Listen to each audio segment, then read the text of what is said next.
سبحان فالق الإصباح. Allahu Akbar! Ding dong. Hello? Yes, that's right, infidels. You found us here, channelattitude.com, Hameen Media Group, where you get the most real talk, the best reviews of all your favorite wrestling shows from AEW and WWE, Impact, and more, because we're going to break it all down with the best staff in professional wrestling at HMG. So you don't need to go anywhere else, because there's no 5 stars here. There's only $5 face slaps, infidel. Allahu Akbar! So sign up today, channelattitude.com, Hameen Media Group, and join the Hameen Army for the most real talk in professional wrestling. YOLO!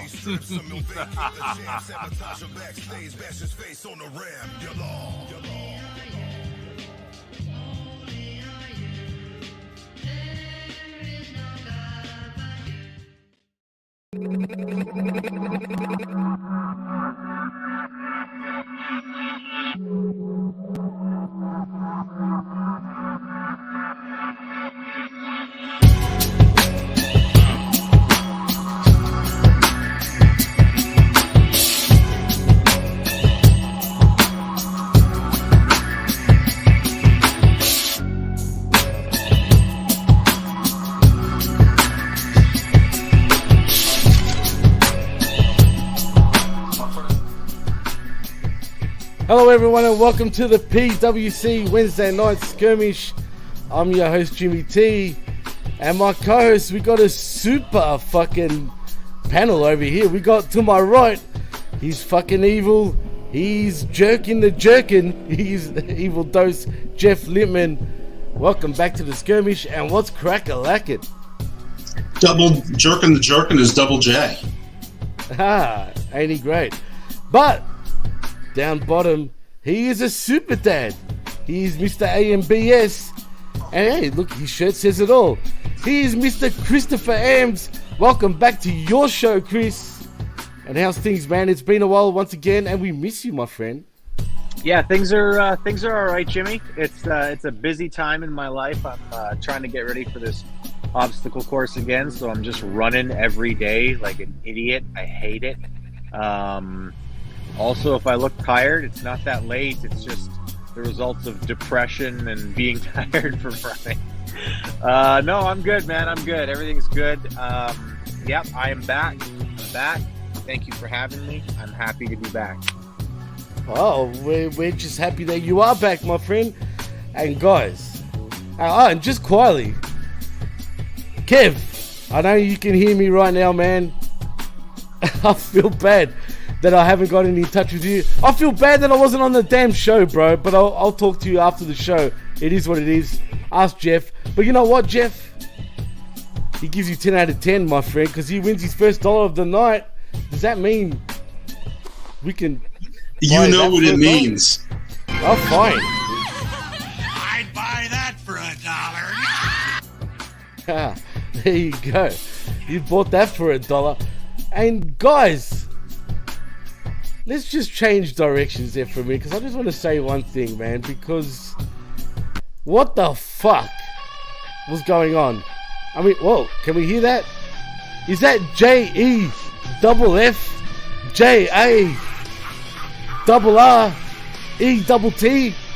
Is that fucking Jeff Jarrett?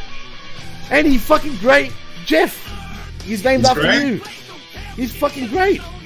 I mean, seriously. It's inarguable at this point. Indubitably. Wow. Chris, is it Jeff Jarrett's fucking world? And as Jeff Jarrett, I mean, is there anyone in 2022 that's had a better year than JARRET in Jarrett than Jeff Jarrett? I mean, seriously, he's been in every promotion. He's been in he's a 2-time Hall of Famer. Seriously, he's a two-time Hall of Famer. And he's in a management role in fucking AEW. And hey, he looks fucking great.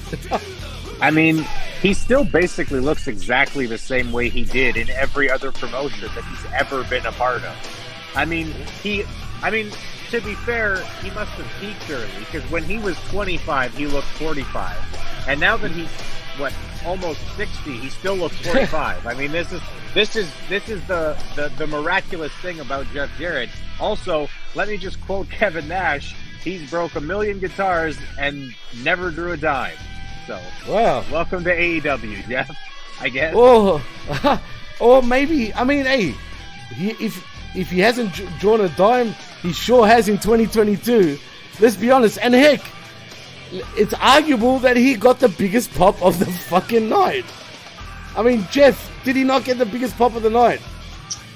I gotta say that the beginning part of this show was my favorite part of the show, for better or worse. And I guess, audience, if you stick with us, you'll find out. But yeah, you got a pretty damn big pop, which is not unusual when the former, people who are legends of WWE. Yeah, so I hear people go, he was TNA and Impact, and he was in Memphis before. Okay, he's famous from WWE. Okay, get over it. But he was famous from WWE. Come on. He's famous for losing to China. Let's be real. Yeah, exactly. And for that, broke 1,000 guitars, never drew a dime. But listen, the wrestling boom from 7 years ago that he said, Global Force Wrestling, selling 100 tickets in minor league stadiums, Hawking Gold, still giving those. He's probably made some Tony Khan Krugerrands. I don't know. He definitely made a deal with the devil because he does look exactly the same. If anything, he looks better. He does. He fucking does. I hate to say it, but what ain't he fucking more great? Artificially yellow? His hair or Powerhouse Hobbs's expanding chains? That looks like the fakest gold I've ever seen in my life. Well, now he's got 3 Just of quietly. them. He had one last week. Now he's got 3. I guess it's the only gold he'll get. I don't know, but it's too yellow. To ask Jeff Jarrett. I don't know. All I know is TK better be careful, because if Jeff Jarrett ain't gonna fucking play some ace up his sleeve, and I'm not talking about aces and eights. Oh my God. Imagine he tries to do the hostile takeover, Jeff. I lost track because I just came up with a new segment, which is Mr. TK, where we have Mr. T's voice on Tony Khan. I pity the fools. And hugging people. Doesn't give me a big warm embrace. You know what, guys? Maybe we should have a new segment, and we should call it. Not only have we got, because I started a new segment called "He's a Man," the "He's a Man" segment, right? Obviously, you know how that goes. But maybe we got the "Ain't He Great" segment that we should be fucking concentrating on. If someone does great, he's great. He gets a Jeff Jarrett award. I just think that we should have a different special announcement every week, and each week make them less and less important. Maybe. That's what happens when you have a special announcement every single week. It's the same thing when if you have a special at your restaurant, but it's the same special every day for 2 years, it ceases to be special. Well, I guess TNA is back in AEW, and it's starting to feel like TNA. It never left. It never left. It's Ring of Honor / TNA. It feels nothing like AEW anymore. I'm telling you guys, it's not AEW. This AEW thing, until Kenny and the fucking, the Hardly Boys, as Cornette likes to call them, the Hardly Boys, until they come back, it really feels like fucking TNA circa 2006. I don't know why they take it out of being TNA any more than anybody else. I mean, they were Generation Me, and Omega was an Impact champion. Yeah, but technically he was never part of Impact Wrestling or TNA for that matter. But he was the Impact World Champion for like 8 months.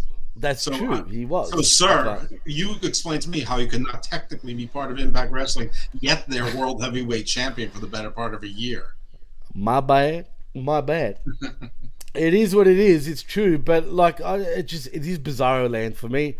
I just don't understand. And don't get me wrong, I don't think Jeff Jarrett is such a bad acquisition in many ways, right? He really isn't. All right, we love to give him shit. Everyone loves giving him shit.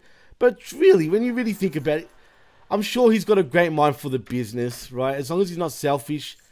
But then again, he still looks like $1 million. So Who knows what we're going to get on television when it comes to Jeff Jarrett? But for some reason, who knows? We're going to get Jeff Jarrett versus Sting. I mean, that's what we're going to get. I mean, come on. But I don't know if he's got a great mind for the business, but he's got a great mind for survival. That's for damn sure, and perseverance. And there's something to that. I don't know if he's good at anything, but I don't know. He just took over Dan Lambert's character and, does it with a better physique. Man, and he called everybody a fucking slapnut once again. Well, we are. We sure are. But you know what? We'll get into that proper, but I'm just shocked that he's back. And in the other shocking announcement, guys, we got a piece of bread that is going to be debuting on Friday night on Rampage. Oh, did I say bread? I mean Shibata, not Ciabatta. Shibata. Do you mean Saraya? Saraya. Katsuyori Shibata, not Ciabatta. I know it sounds like a soup or some sort of delicacy, but why? Why is he the number one contender, Chris? Why are we having a man that literally has no fucking forehead? Like, he's one kick or punch away from the frontal lobe area of being dead, Chris. Because whoever's in charge of medical at AEW truly doesn't give a shit if someone dies on television. I mean, I don't know how else to put it. I mean, every single, like, we can name off a list of people who weren't cleared in WWE and just very quickly cleared to do whatever the fuck they want in AEW. I mean, Paige is there. Now they've got Katsuyori Shibata, and it's like, man, have a little care about what happens, because if you're the wrestling promotion that has somebody die on live TV, like sometime in this generation, you're not going to recover from it.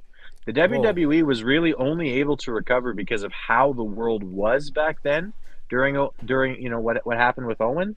Right. Or and they're draws. lucky, and they're fucking lucky, because if that happened now, like in today's times, imagine Owen dying now. No, in that same sort of scenario. No, you're canceled. Your whole company's canceled. Everything about you is canceled at that point. I mean, if Katsuyori Shibata dies because he takes a fucking pile driver or something, AEW is fucked forever in the public sphere. They'll never be able to get anyone else on board in terms of... I mean, I don't know. It's like they shoot themselves in the foot about this kind of stuff all the time. Everybody's out there saying asshole, asshole, asshole. And it's like, well... Okay, one, you're going to lose audience because, me as a dad with, a 5-year-old and a 7-year-old, I don't want to fucking hear it. I don't need to see people bleeding every single fucking week, all that kind of stuff. But B, you're also going to lose lots of opportunities for selling your fucking time slots. There's a lot of companies that are going to watch 5 minutes of AEW and go, no. So never mind if somebody like Shibata or Paige winds up taking fucking brain damage or something live on TV. There's a whole other list of companies that are just going to go, don't put my fucking commercial on during this time slot. Don't. It's even worse. I mean, at least with Paige/Saraya, at least she has some element of fame. She is known to wrestling fans. They made a movie about her. It didn't do particularly well, but at least she's somebody. Shibata isn't known by anyone in this country. There's no American wrestling fan that was a fan of Shibata whenever the last time he wrestled was that doesn't already watch AEW. Nobody knew who he was. It got absolutely no reaction.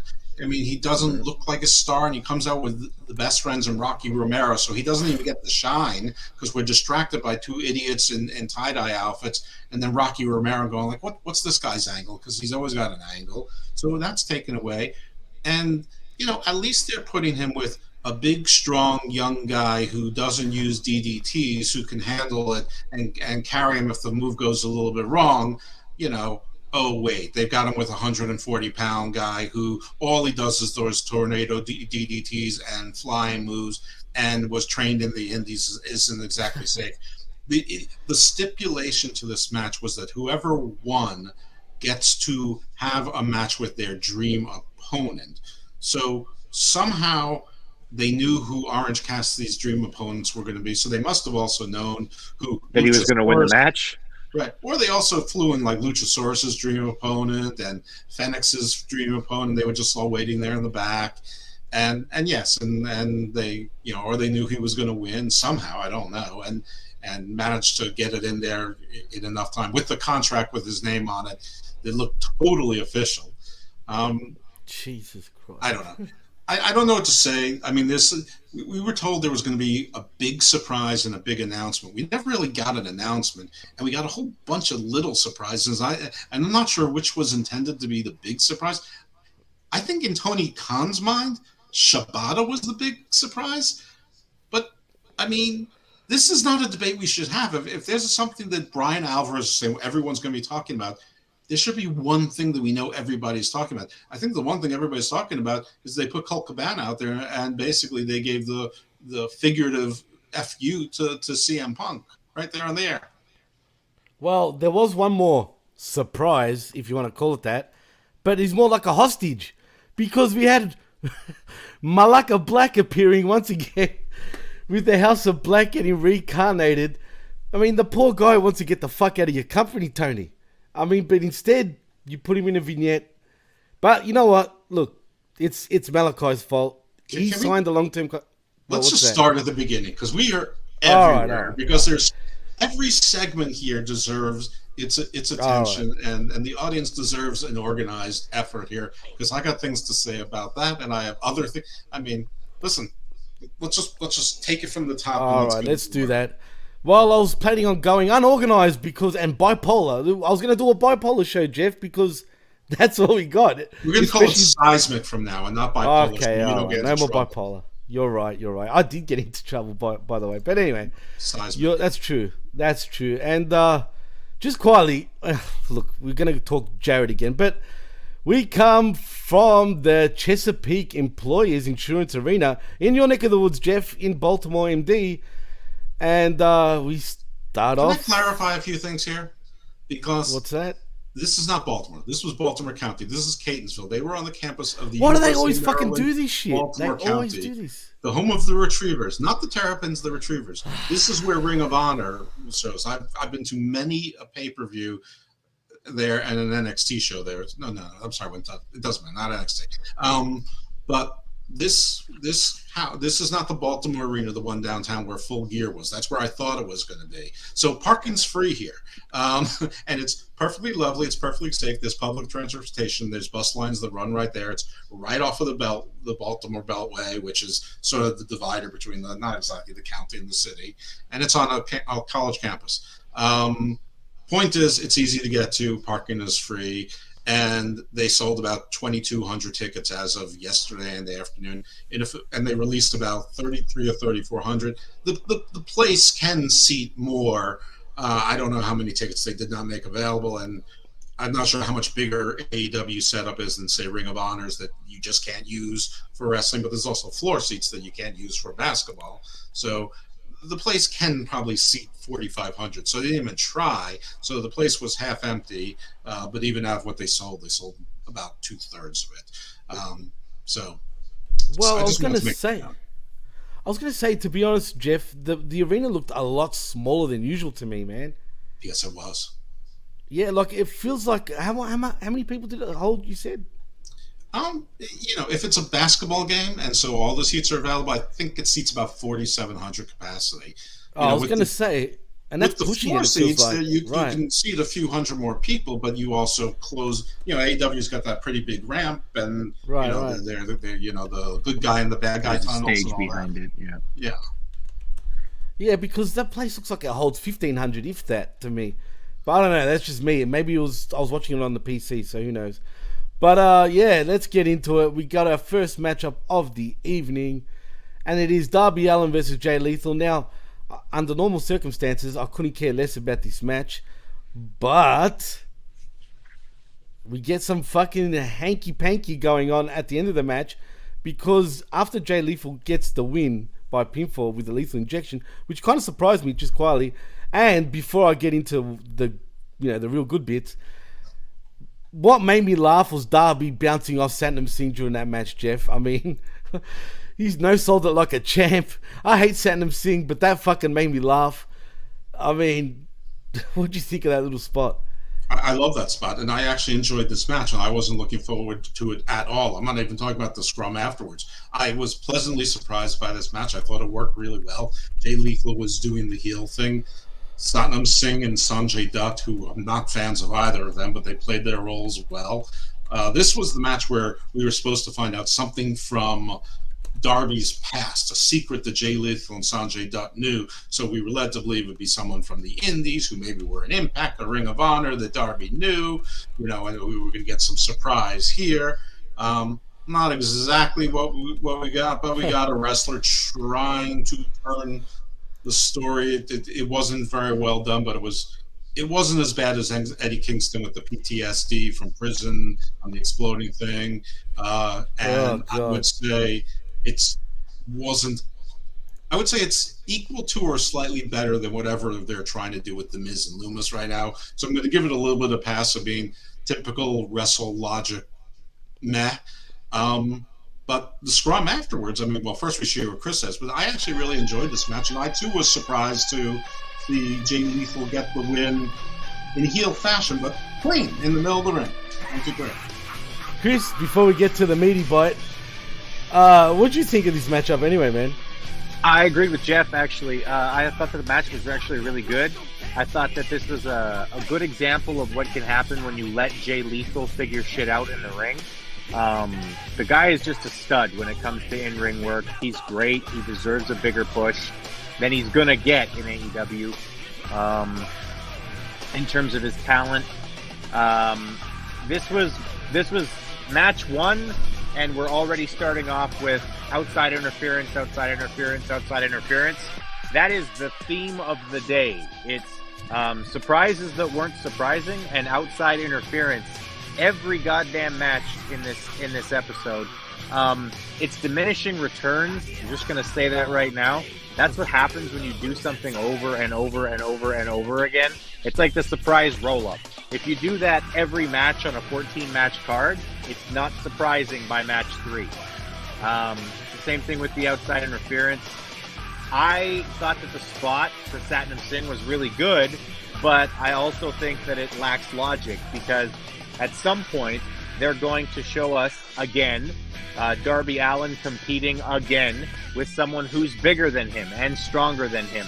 And maybe not exactly the same size as a Satnam Singh, but someone who's certainly bigger and stronger than Darby Allin. And they're going to try to convince us that Darby's able to hurt him because Darby, really, really tries, and he puts all of his weight and all of his effort into his moveset. But he did that today, and it got him nothing. So it's just, I hate that they seem to be, every time they do something good, there's always a yeah, but to it. So that's sort of what I thought about that spot. It was like, yeah, it's good, but they're gonna have him compete with fucking Luchasaurus in 6 months, and it won't be like that. So there's no logic. It bothers me. But yeah, let's get into Sting, not Sting, almost Sting, kind of Sting. Oh, well, speaking of Sting, we had 2 dimes. What was it? Carter? Whatever the fuck his name is. But anyway, Cole Carter. Post-match, we get Sting, like as Chris said, gets in the ring, and Dutt, Lethal, and Sting hug him, and he takes his mask off to reveal it's Cole Carter. As Sting music plays, but Sting isn't there. Jeff Jarrett, though, is in the ring. He gives Allen the old kabong with the fucking with the good old guitar. Double J gets on the mic and tells Darby he just got a lesson from the last outlaw, and whatever he worships becomes his weakness. Allen's blood pulls at the back of his skull as Jeff says Sting has become Darby's greatest weakness. He calls out the locker room and every bozo and clown all the way up to production and down to the rabid, delusional AEW fanbase, which I agree with, mind you. But as he continues, Jarrett says his family got into the wrestling business back in 1946, and for over 75 years, wherever the Jarretts went, they left an impact. Get it, guys? An impact. He's a 2-time Hall of Famer. No, I can't hear anything over this song. Well, you can hear it because, don't worry, Jeff. It'll you be just low. Responded to it, Jeff. Obviously, I know. You can hear it. But just quietly, it sounds louder than what it's going to be once it's finished. I don't know why it does that, but it is what it is. Great. No, it'll be lower when I release it. Anyway, who cares? Right, it's adding so much. It's Jeff Jarrett, damn it. Anyway, he's a 12-time it. heavyweight He's a for fuck's sake, Jeff, stop throwing me off. He's a 12-time heavyweight champion, and from day one, his fingerprints have been all over AEW. But before he's done with his place, there's going to be body bags, and we can all choke on that, you slap nuts. I mean, like I've said it a million fucking times, ain't he fucking great? I mean, Jeff, you're named after him. So What? You can't hear me now? Don't give me the Stone Cold. What? Listen, I Oh, wanna Chris! start No. with- First of all, I had no idea who Cole Carter was. I'm like, who's that idiot with Matt Taven's haircut? And then they said, is that Cole Carter from The Factory? So Cole Carter was introduced in the Trustbusters, in The Factory. He was? Yes. And now he is in this group. So he's been in this company maybe 3 months, and he's in his third faction. And mind you, he hasn't even signed the contract yet. I guess they're playing pass along with him. I don't know. Pretty young thing like that. I don't know. Yeah. And what you said about Jeff Jarrett, he said it. He delivered his lines well. He, basically played Dan Lambert, except he's actually in the wrestling business. Dan Lambert just sort of plays around in the wrestling business and actually has other things to fall back on. Jeff Jarrett doesn't. So this is fine, and he's doing an office job also. So, listen, I didn't mind the Jeff Jarrett thing. It's just we didn't need the fake Sting and Jeff Jarrett in the same night, and neither one of them. WCW all over again. Well, it was completely WCW, but I mean, you guys saying TNA is here, or it's always been. I've said from basically month 2 that AEW has been WCW 2000 and fast forward, and stand by that. It really is. No, I agree 100%. Chris, are we watching WCW 2000 once again? And he's slapnuts ready to take over the world because not only is he great, I will say this, guys, and before I pass it on to Chris, I actually thought like he made everybody, like his promo was that good that it makes everybody look like shit, in my opinion, in that company. And I hate that I've actually said that because it's Jeff fucking Jarrett. But credit where credit's due, when you put him, when you show him against all these fucking marktards that are in this company, he fucking really does look great. Chris, am I tripping or is there something to it? You're not tripping at all. And in fact, this is the same kind of problem that we had when CM Punk was there, and now that CM Punk is gone. CM Punk was consistently one of the top 3 promos in the company, and I mean, that's being generous. I think it was MJF, then CM Punk. Every single time CM Punk was there, you wanted to hear what he had to say. He delivered his lines properly. He was believable, and he made you want to see what he was going to do next. That's the point of a promo. Jeff Jarrett gets it. I mean, you can say whatever you want about Jeff Jarrett, and we have said plenty about Jeff Jarrett on this podcast already, right? But Jeff Jarrett gets the wrestling business. He might not be a great wrestler, okay? He doesn't have to be, because he gets what he needs to do as a character. And yeah, I mean, I thought that he delivered everything really well tonight. And I think that you're right when you say that when you have somebody who's pretty good from the former generation, they just make it look like these guys don't know what the fuck they're doing. It's weird, man, because I've never been a Jarrett fan per se, right? But like, nobody's ever been a Jarrett fan. Jeff Jarrett is the only Jeff Jarrett fan ever. Nobody in the history of professional wrestling has gone, you know what I want to buy a ticket to is to see Jeff Jarrett. Nobody ever. It's never happened. You can quote me on it. But yeah, like Jeff Jarrett. You're not a fan of Jeff Jarrett. I'm not a fan of. I don't even know who the fuck to say to compare that to. Jeff Jarrett is the most vanilla, bland, fucking former world champion ever, and 12-time world champion, mind you, Chris. 12-time because he pushed himself in his own company. Come on, like fuck off. Hey, look, but fuck it, he did a good job tonight. He did a really good job tonight. Like I said, and he great. And I mean, seriously, hats off to Jeff Jarrett. The guy knows how to fucking maneuver in these shark-infested waters in the world of professional wrestling. I mean, it is what it is. It's not just AEW. When he was the guest referee everywhere, for WWE everywhere. with the Usos, he did his thing. He said what his role was. He great. made sure he was going to do. And in NWA, he did it. So he listen, doing it week in and week out is harder, I suppose. But he knows his role, and we'll see. We'll see. Dan Lambert got boring after a while. It was the same old shtick doing the Jim Cornette thing. We'll see. But yeah, this was a highlight of the show, despite the Cole Carter fake sting. I guess they sort of convinced themselves they had to do it because that was the story. The weakness wasn't some dark secret from his past. It was just psychology. But okay, whatever. Well, my only issue, they started off with a bang, right? Clearly, even though some people might have been disappointed and whatnot, it is what it is. The problem is, I would have actually ended this at the end because possibly. See, I wish it got really bad heat to the point where the fans were throwing rubbish into the ring again, like back in the day. That would have been a great image to end the show. And especially with Shivani going, tune in next week, like he used to do on Nitro, and that was it. Like, bang, it's over. You know what I mean? But the problem with starting like that, the way they did, how do you top that off? I mean, you know what I mean? After that, I didn't give a shit, really. And it's weird. Every other match was a title match, so you should have been able to top it off pretty easily. But not in this company. And let's move on. Speaking of title matches, like I said, we've spoken about Mr. J-E double F J-A double R E double fucking T.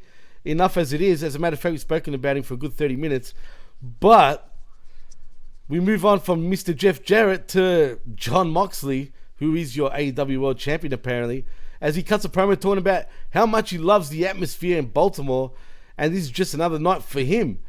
But it's a career changer for Lee fucking Catman Moriarty, and all he has to do is rely on his talents and skills, of which there are many. Not really, just quietly, in my opinion. Lee feels snubbed by Blackpool Combat Club, but he wasn't snubbed, and John likes him quite a lot, but he's just not mean or nasty enough. When has he ever said he felt snubbed by the Blackpool Combat Club? I don't have a clue. That once. Enlighten us, please, because I don't even fucking know, Jeff. It was probably on an episode of Elevators in Darkness and the elevators of darkness and elevators. What, elevators in developments, something like that? Developmental darkness elevators. I don't know. Developmental darkness elevators. I love it.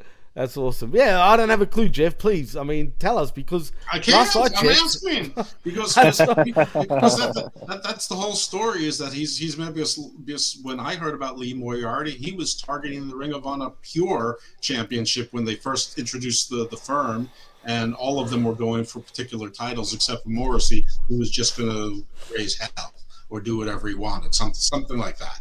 And none of them seemed to be going for the titles, though the Gunn brothers seem to be taking the scenic route to sort of back around maybe towards that direction. Anyway, it's not important. I just, I do remember when the Blackpool Combat Club first came out that Daniel Bryan or someone made mention of Daniel Garcia, Lee Moriarty, and Wheeler Yuta, but I never heard Lee Moriarty say, gee, I really would love to be part of that Blackpool Combat Club or I want to impress the Blackpool Combat Club. I mean, we barely saw him, and then we, maybe saw him once on a match where it was enhancement talent, and then when the firm came out with the green hair, I had no idea who it was, and then they said who it was, and now all of a sudden it's Tiger style. That sounds like Tiger style to me, and they do a hype promo to tell us what Tiger style, remember? They're saying Tiger, so that's all I can tell. Because I don't know what it is, and that video didn't help me know what Tiger style is, nor did it get me excited for Tigers. All I'm saying is this story is dopey, and this match was boring. And to make matters worse, for those of you who like technical wrestling, I saw it on TNT. Most of this match was during the commercial break, so most of the World Championship match was in picture-in-picture. And I had to fucking go through it, literally, because, I get the whole thing instead of the picture-in-picture. But, yeah, I'll be honest. By this point, I was getting angry. Like, watching this match. It went for way too long, I felt, too. Or was it just me? It did go long, right? So it was 9.5 minutes. Wow, it felt like 19.5 minutes to me. I'm not going to lie. Good old Demetrios in the chat says, Jimmy T representing my Raptors today. It has to be a Vince Carter jersey. It is, as a matter of fact. And I'm repping because of Chris, really. I mean, he's back. So even though he's not from Toronto, but they are repping Canada in the NBA. And yes, it's a Vinsanity jersey. But anyway, yeah, look, it is what it is. Hey, yo, slam harder. Onyx or Vince Carter? Nice. I like what you did there. I love Onyx, bro. Slam was a great track. Absolute fucking Slam classic. harder is a good one, too. Yeah. Just let Absolutely. the boys be boys. Nice. You're good, Jeff. I love how you do that shit out of the blue. Especially he knows old hip hop, man, which surprises me, Chris. What the fuck is up with that? Well, I'm Jesus old. Christ. So that's what I know, old. Well, anyway, speaking of, we continue on, but as Moxie says, but tonight he's going to give Moriarty a lesson in pain and perseverance and show him how to dig deep. And if he's got any armor-plated armor or angst or revenge deep inside, now is the time to bring it to the surface because he ain't got time for anything else. Yeah, who cares? Anyway, commentary throws to the break, but we get a seeming production error showing the Elite winning the trios titles, and I meant that sarcastically, as in production error. We get shown them winning the trios titles, and then we see a video tech replace their win with death triangles in a video package, and then we go to the actual break. I guess they're still fucking teasing us with the Elite, the Elite coming back, Chris. Are you pumped? Probably not. I am not pumped at all for the return of the Elite. I could just as easily go the rest of my life without ever seeing the Young Bucks ever again. Kenny Omega, I'm happy to watch him wrestle. He always brings it. I actually like Kenny Omega, really. Like, he's not as good as I think people thought he was when he was in New Japan. Great, damn it. I'm sorry. But the Young Bucks, I could honestly go the rest of my life without ever watching another Young Bucks match and be just as happy as a fucking clam. Clam. Yeah. I guess where they're going with this is that, you know, the Elite and the Death Triangle are going to feud, and they're setting up the Death Triangle. We'll talk about this later. They're clearly setting up the Death Triangle with a reason for why they're going to lose those belts back to the Elite when the Elite come back, because of course the Elite have to have some titles. I mean, you couldn't possibly be EVPs of a company and just, you know, help elevate other talent. Well, I guess there is the Ring of Honor six-man tag team championships too, just quietly. That's true, there is. Jeff. Hashtag no more belts. Don't make me play that Oprah fucking clip, I'm telling you. But Jeff, are you happy for the Elite to come back, or you just don't give a shit? I don't really give a shit. I mean, I'm happy in that it sort of will end the noise. It sort of surrounds it, though the volume of the noise has gotten much, much lower, so I don't really mind. When they come back, it better be like a reverse snap, or like Star Trek: The Next Generation beamed in. They can't just come out normally. I actually think that yes, what Chris is alluding to is going to happen with the Death Triangle, but I think they're actually going to get screwed out of the titles by House of Black or something with House of Black, but.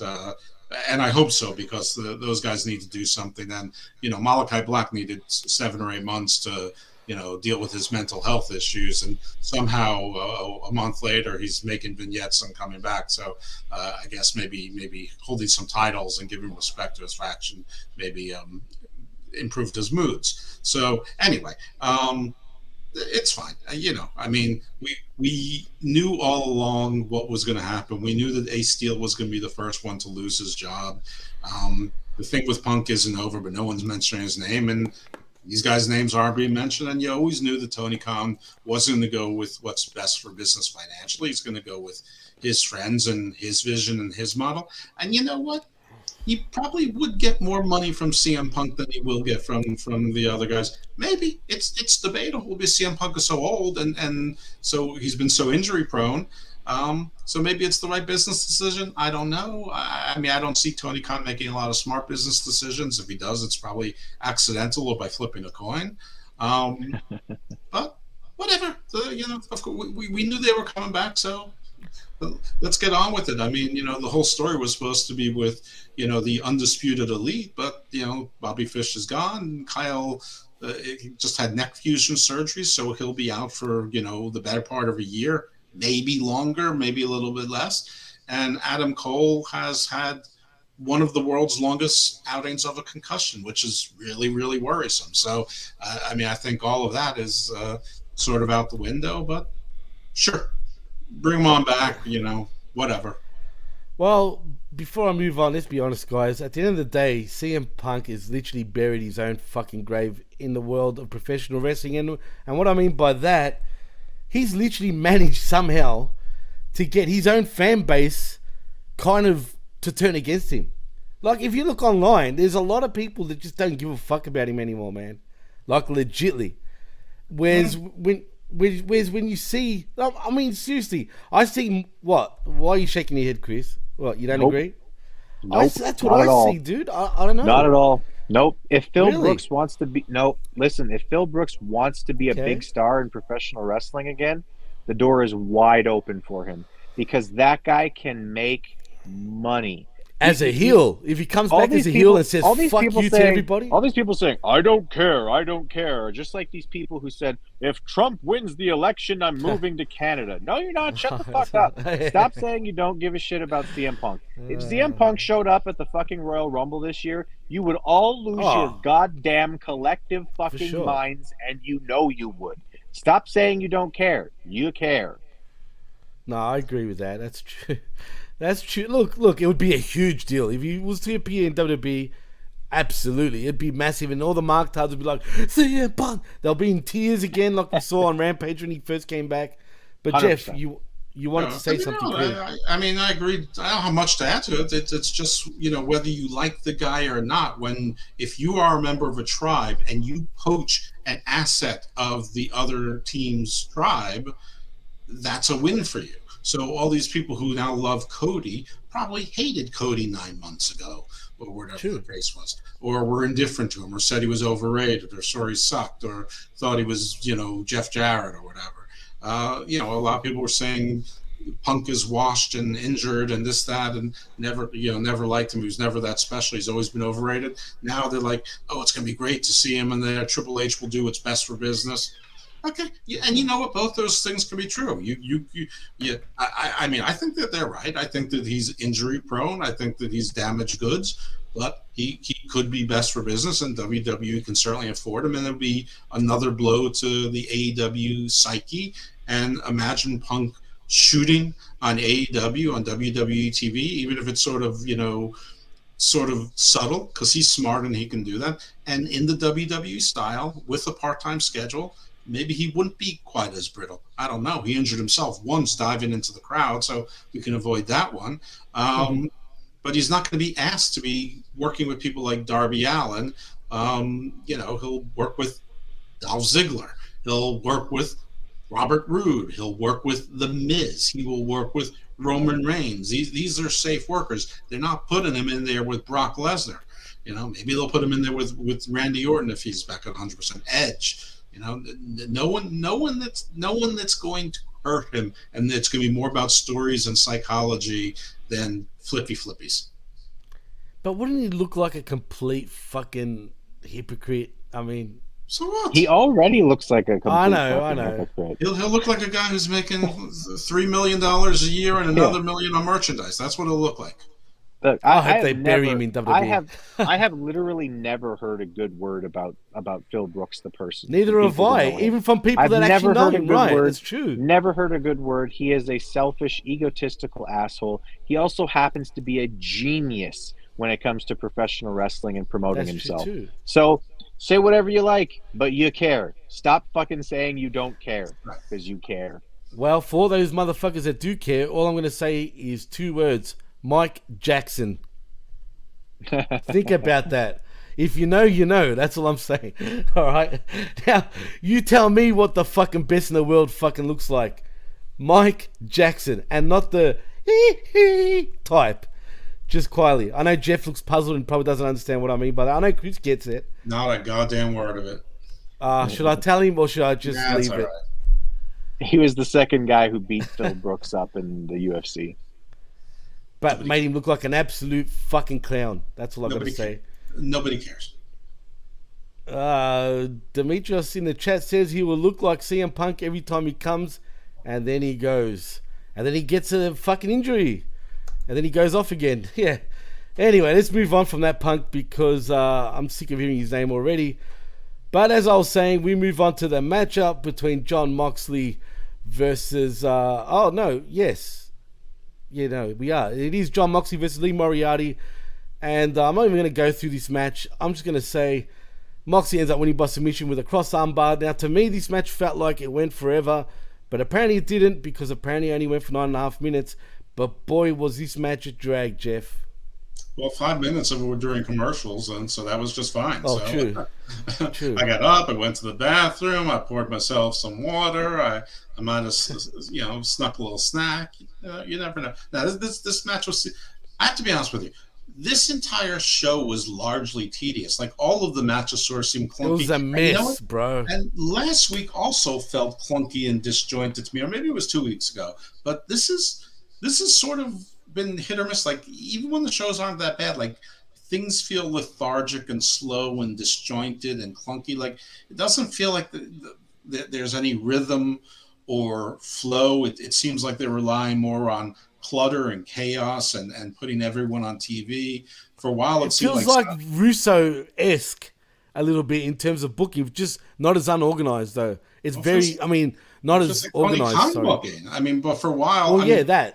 For a while, I'm giving credit to a guy. I don't know if he did it, but I keep going Sanjay Dutt. I don't know if it's really him, but like it seemed like it was flowing.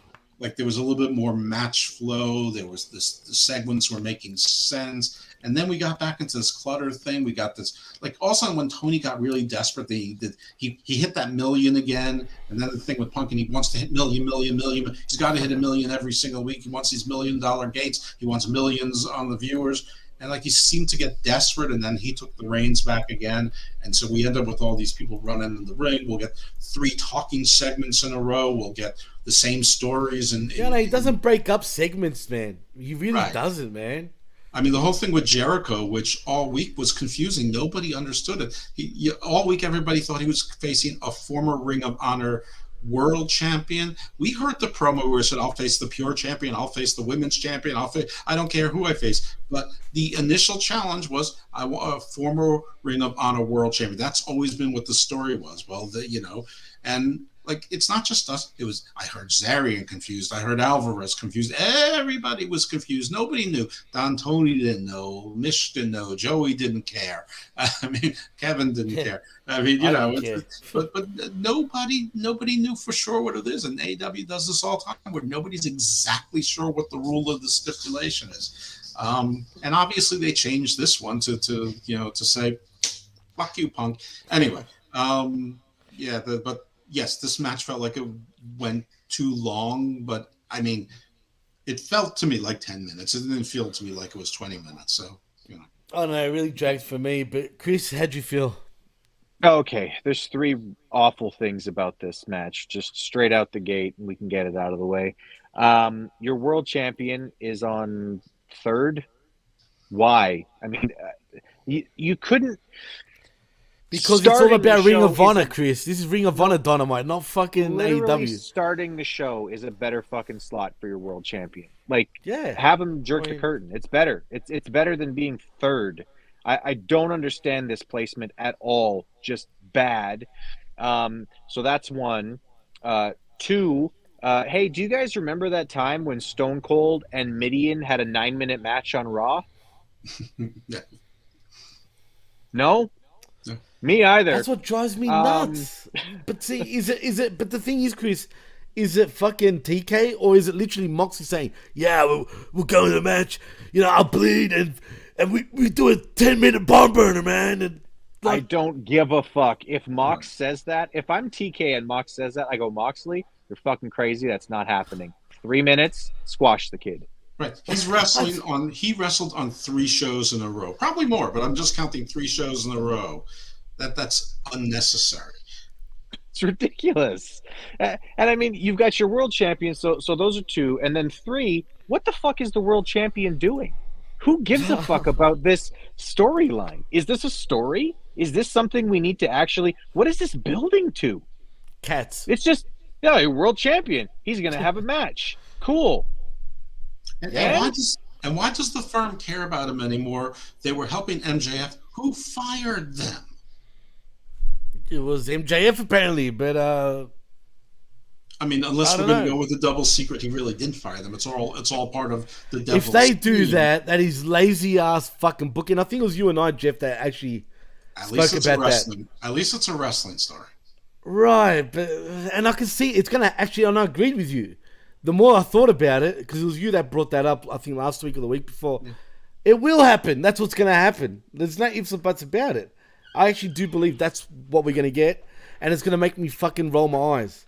And didn't the firm come in at the end of this match and attack Moxley? Didn't like Morrissey come in? Yes. As a matter of fact. Yes, because outside interference had to be a part of every fucking match on the night. Every goddamn match. So Ethan Page is now going to be a contender to Jon Moxley. I mean, does anyone think that Ethan Page is going to win?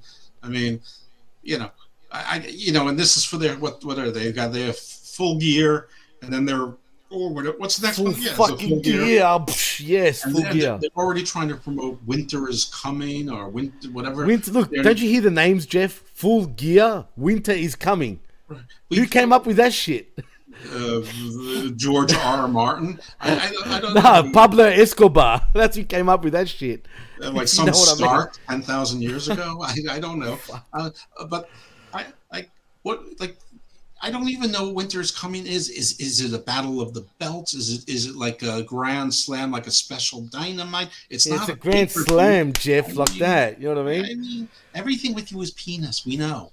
I just don't. I just think they keep promoting these things, and like everything about Dynamite gives me a headache. Yes, it feels like a real bad come down after like a big long session of fucking all night. That's what it feels like, and that's how the booking's coming out, unfortunately, for TK and his wide-eyed fucking booking. I tweeted Tony got into that bad, cheap Baltimore crack.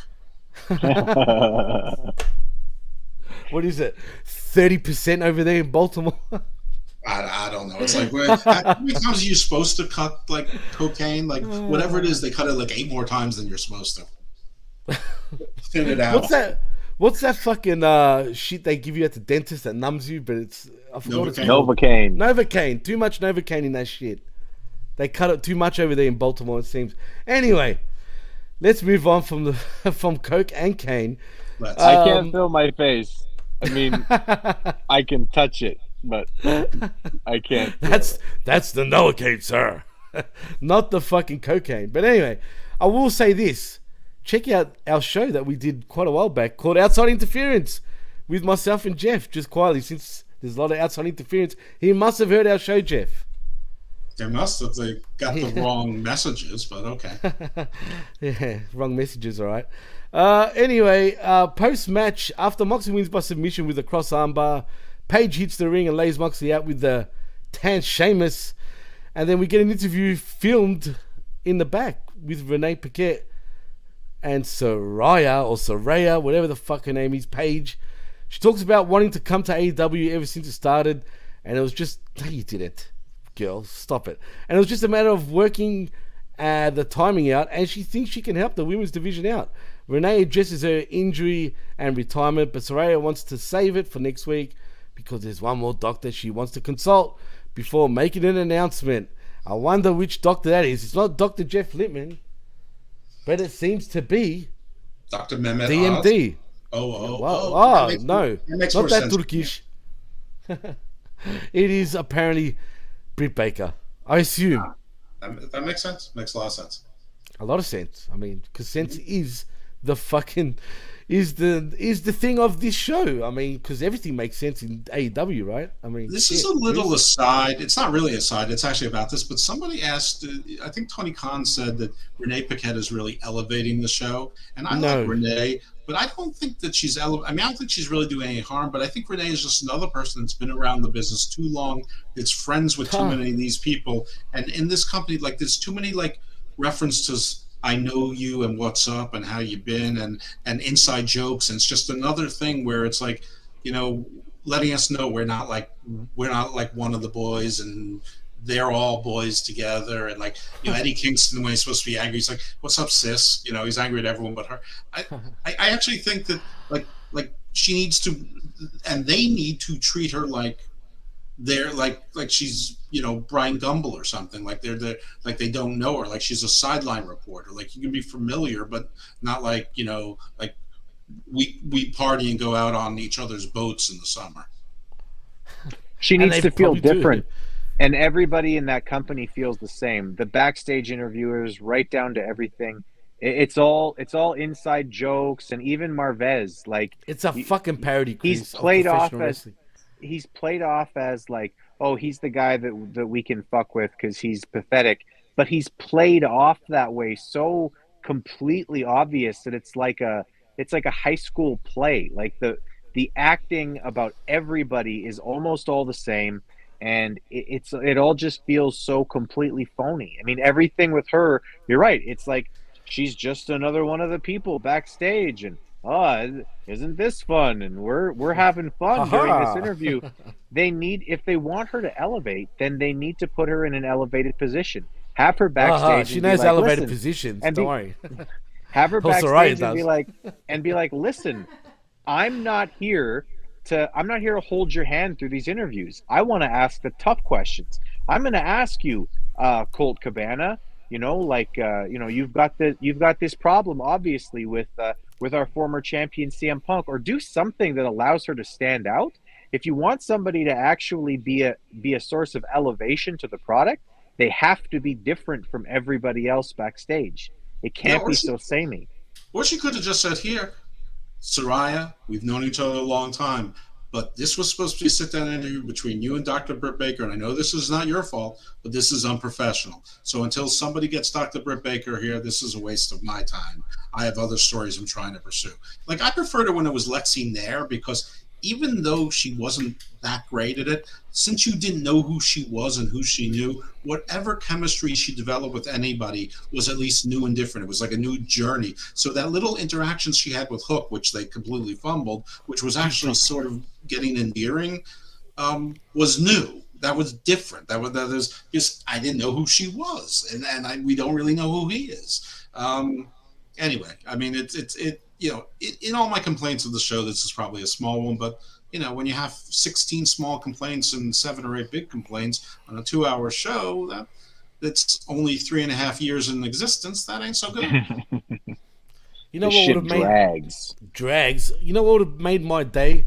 Seeing Seth Rollins doing commentary for this actual Dynamite. Can you be like,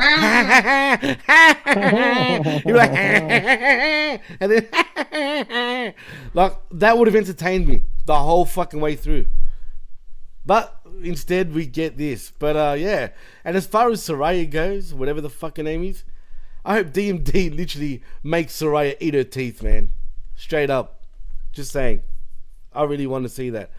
Anyway, let's move on, because we get William Regal, guys, because, you know why? Because he's a fucking man, and it's hard to find a man in this episode. Can someone tell me, if we were supposed to give a man on this, who would win He's the Man award when it comes to this fucking episode of Dynamite? Because at this point, I don't think there's many around that could.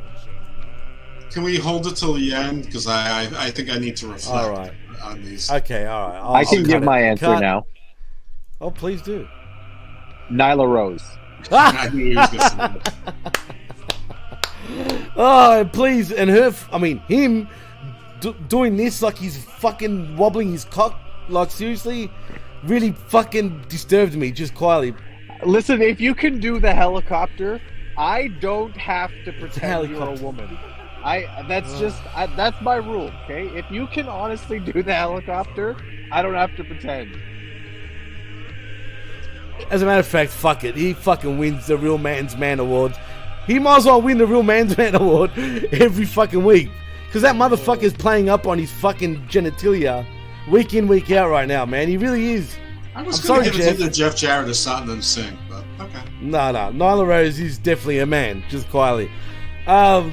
Stop saying just quietly when you're not modulating your volume one bit. You love it, Jeff. You love it. You even say it yourself now. Don't give me that bullshit. I say it just to mock you, dummy. Ah, sure.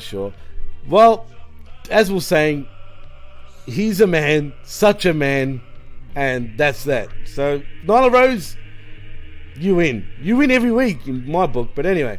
Is it time for the Nyla Rose match, or is there another match first? Let's talk about William Regal. Because I actually think that a really good use of William Regal here would be for him to turn on Moxley and help MJF win the title. Because I think that would be brilliant. Because I actually think that Regal and MJF would make a fantastic duo on screen. Yeah. Even though he doesn't need the mouthpiece, though, and people will complain about that, let's be honest. That's the first thing the real marktards would actually say. Well, why have they got a fucking guy that doesn't need a mouthpiece in his corner? That's the problem. Well, I mean, Regal's already with two guys who don't need a mouthpiece, but at least two guys who do. You're right. MJF doesn't need the mouthpiece. I don't think that'd be a problem because they can take turns. But, I mean, I think the problem is that Regal is so much bigger than MJF. And I think that's true also. I have never liked when managers are bigger than wrestlers. Now, height and width.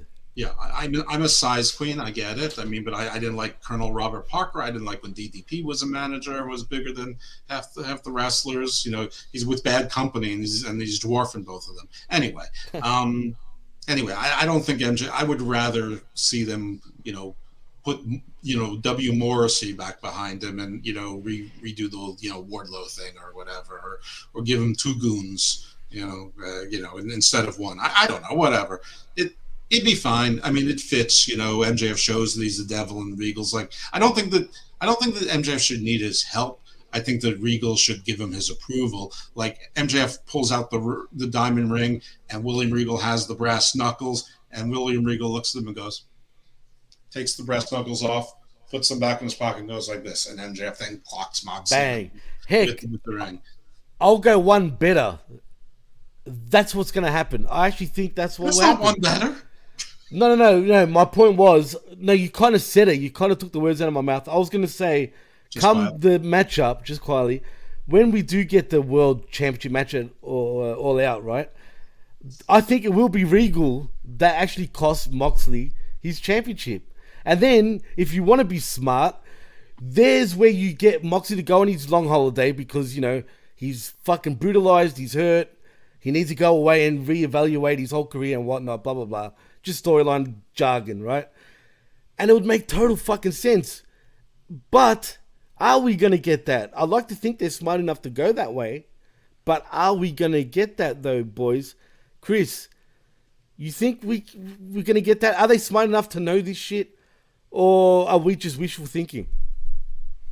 I think that they're smart enough to pull the trigger on it, and I think they'll ruin it in 2 weeks. You ain't wrong. Jeff, do you think we're realistically going to get that? Because tell me, wouldn't that be great?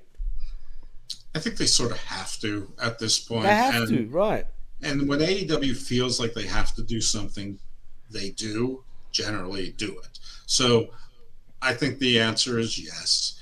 I think that there's a pretty good chance that they'll actually try to make him a bona fide face, and people like me will hate that. Or they'll do what I suggested, and everyone's going to be like, that's so stupid. So I think whatever it is, wrestling fans will complain. But yeah, Moxley deserves a time off. The only thing I hope is that we don't get double the Jericho to replace Moxley, because we're already getting double Jericho. So that would be quite You know what?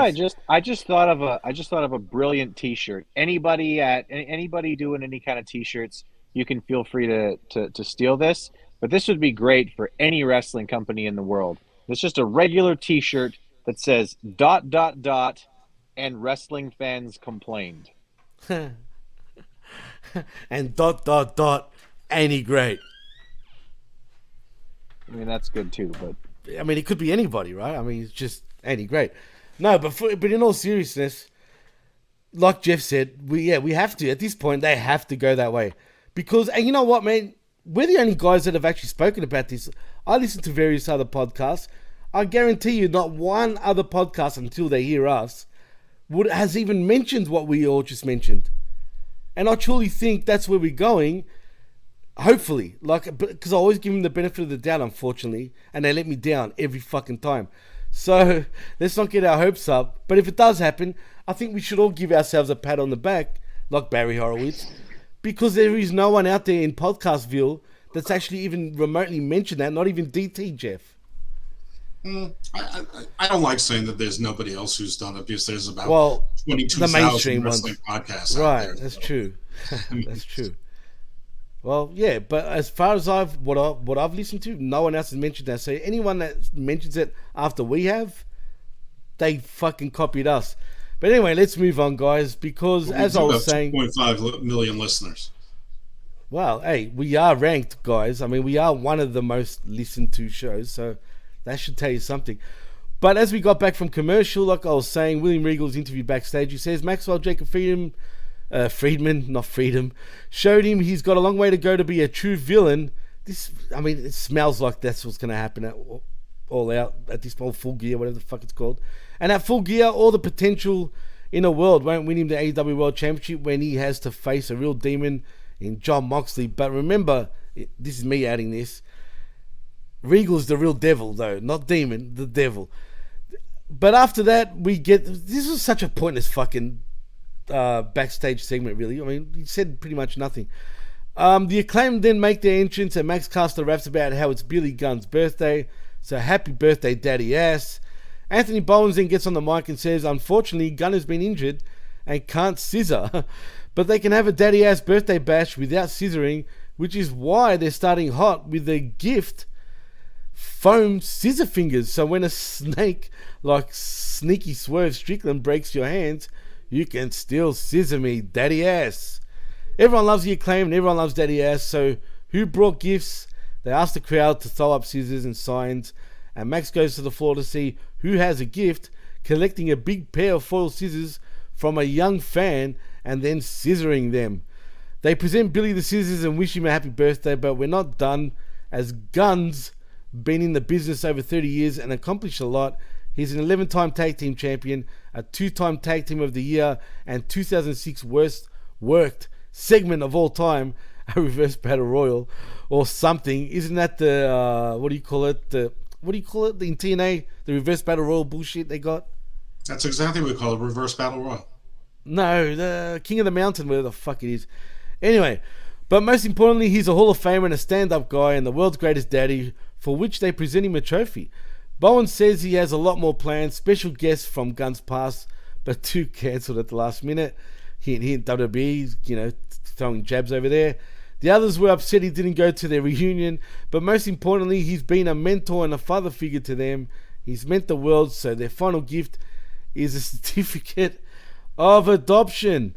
He and Caster both signed it, and all they need is a signature from Billy, and they're officially legally a family. Gunn is stoked to be their daddy and looks to sign it. Enter the Ass Boys. They ask if their invitation got lost in the mail and say they should have been invited because they're his actual sons. But Billy just pats the Acclaimed on the shoulders like, they are my sons. And the Guns say they bought him a gift. And that gift is W. Morrissey lays Billy Gunn out with a big boot. The Ass Boys then join W in putting boots to Daddy Ass and his adopted sons. But FTR then make the save. Everyone's fucking wearing pink in the ring. And I just want to point out before I take it to you, Chris, is it just me, or has the Acclaim, or is the Acclaim becoming more gay and gay as we, I'm sorry, I said it, more gay and gay as we keep going with their babyface run? Because I feel like even Bowen is starting to really show his colors, if you know what I mean. I do. I'm sorry, I said it. No, listen. It. Yeah, they're leaning into this, but I mean, this is popular right now. The crowd really likes the whole scissoring thing. I find it to be I mean, ridiculous, frankly. I mean, especially It's when you're disgusting, scissoring, Chris. especially when you're scissoring with little kids around Yeah, the that's a arena. bit fucked I mean, up, dude. That is pretty fucked up. but I mean, listen, we were all watching in the Attitude Era when DX was screaming out "suck it" every couple of minutes. So I mean, Just quality. They were scissoring each other back then, long before this shit. Daddy Ass is the inventor of Scissor Me, Daddy Ass. yeah, I mean, listen, all I know is that at some point, I really want Chuck Palumbo to come out with What's up, with Piers? Gunn's kids. That would just be perfect. If Chuck Palumbo comes out and manages Billy Gunn's kids, and then we can have a Billy and Chuck reunion, but they're on opposite that'd be sides, and fucking great. now they hate each other. He's the real father. They're arguing Oh, about that would be great. They who's the replay dad- the who's the real Mysterio daddy? Guerrero thing. That would be perfect. That's all I want. Stop, with this whole boys. angle. This episode should be behind a fucking paywall. We're giving them way too much. I mean, that's brilliant. And the good thing about that, Chuck Palumbo is actually available. I mean, if fucking TK had any sort of sense, you would absolutely do that for a laugh because it would make total sense. It would absolutely make total sense. But nope, we won't get that. I hope we do, but we won't get it. Well, be Sorry, hysterical Jeff. because they look just like him, but just like Billy. But anyway, I'm going to say however the Acclaim come off. To me, it's getting old, and Yeah.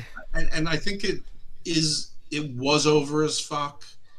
It was organically over as fuck. They were over as heels. They're maintaining it as face, but I think in true AEW fashion, I think it's like people are pretending it's over and as fuck, but they're not really enjoying it as much as they used to. I mean, I know it's wrestling, but everyone knows that's not how adoption works.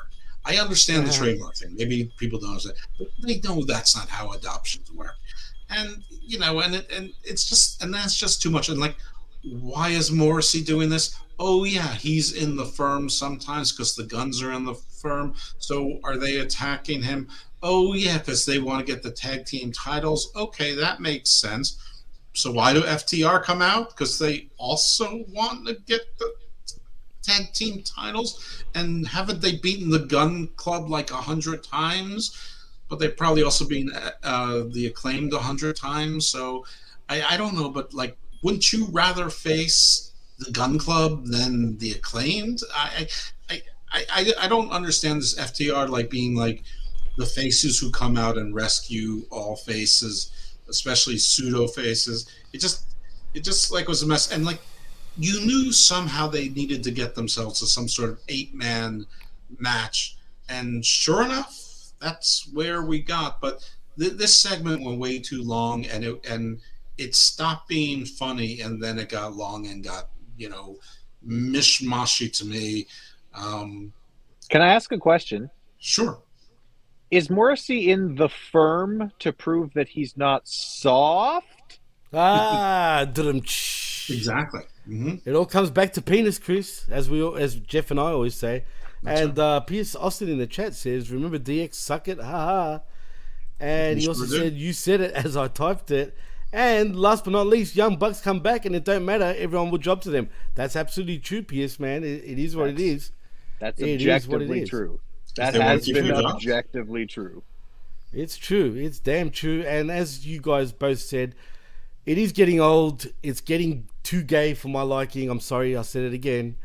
And enough of the scissoring already. I don't even care. I don't even care if they lean into the whole gay thing. If that's part of the if they character go Billy and Chuck route, it'll be fucking It'll be a masterpiece. If they go that way, but they won't. But yes, like Jeff is right, and I think that what Jeff is saying is actually pretty reflective in what you're thinking, Jimmy. Is just this is getting lame. Like it's okay. We get it. The joke. Okay, yeah. The joke. Yeah, scissor me. Okay, it's funny. It's okay. Great. It's cute. Do something now. Literally, at this point, it's just you're doing the same joke over and over and over again. It's like I had a friend, Lynn, and one time we were walking down the street and some chick screamed out evil at him because he's black, and I just turned around and I was like, yeah, you look at you fucking bitch.